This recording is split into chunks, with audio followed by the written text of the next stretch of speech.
Hello everyone. ఈరోజు మనం రెండు స్పెషల్ కేసెస్ ఎక్స్ప్లెయిన్ చేసుకోవాలనుకుంటున్నామండి. ఫస్ట్ కేసు గురించి ఎక్స్ప్లెయిన్ చేస్తాను. ఈ 8 సంవత్సరాల అబ్బాయి సింగపూర్ నుంచి రీసెంట్గా హాలిడేస్కి ఇండియాకి వచ్చారండి వాళ్ళ అమ్మతో పాటు.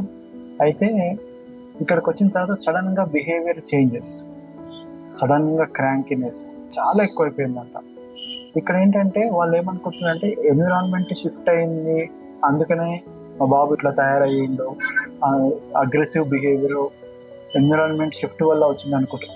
కానీ స్లోగా వాళ్ళు చూస్తూ ఉంటే ఆ బాబు ఒకటే చేయి తీసుకొని ఇక్కడ ఇక్కడ ఇక్కడ ఇక్కడ కొట్టుకోవడం, ఇక్కడ కొట్టుకోవడం, ఇక్కడ కొట్టుకోవడం చూడడం ఒకటే అబ్జర్వ్ చేసి నియరెస్ట్ డెంటిస్ట్ దగ్గరికి వెళ్తే వాళ్ళు ఏం చేశారు, there is a associated swelling in lower right back teeth reason అంటే 4-6.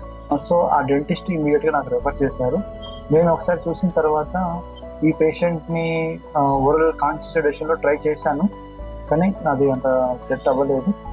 కానీ ఫర్దర్గా మనము ఇంకా ప్లాన్ చేసుకోవాలి కాబట్టి ఆ బాబుకి ఇంకా 2-3 బ్లడ్ టెస్ట్ కూడా అవసరమైంది. అట్లాంటప్పుడు మనకు అనస్థీషియా అంటే treatment under general anaesthesia best అని అండి. అందుకే ఆ బాబుని ఏం చేసామంటే చిల్డ్రన్స్ హాస్పిటల్లో అడ్మిట్ చేసుకొని మనము ఆ పన్నుని తీసేయడం జరిగింది.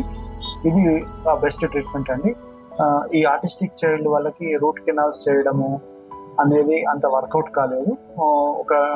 ఇంతకుముందుకి 2-3 పేషెంట్స్కి చేయడం వల్ల కొన్ని ప్రాబ్లమ్స్ తలెత్తినాయి. అందుకనే మనం ఏం చేస్తామంటే రూట్ కెనాల్స్ కానీ ఏదైనా టీత్ కానీ ఉన్నప్పుడు teeth removal is the best option in purely maintenance patients like autism కానీ, ADHD కానీ, సెరిబ్రల్ పాల్సీ కానీ, డౌన్ సిండ్రోమ్ కానీ, స్పెషల్ చైల్డ్ ఎవరైనా కానీ మెయింటైన్ చేయడం కొంచెం కష్టం కాబట్టి teeth removal is the best option అంటే.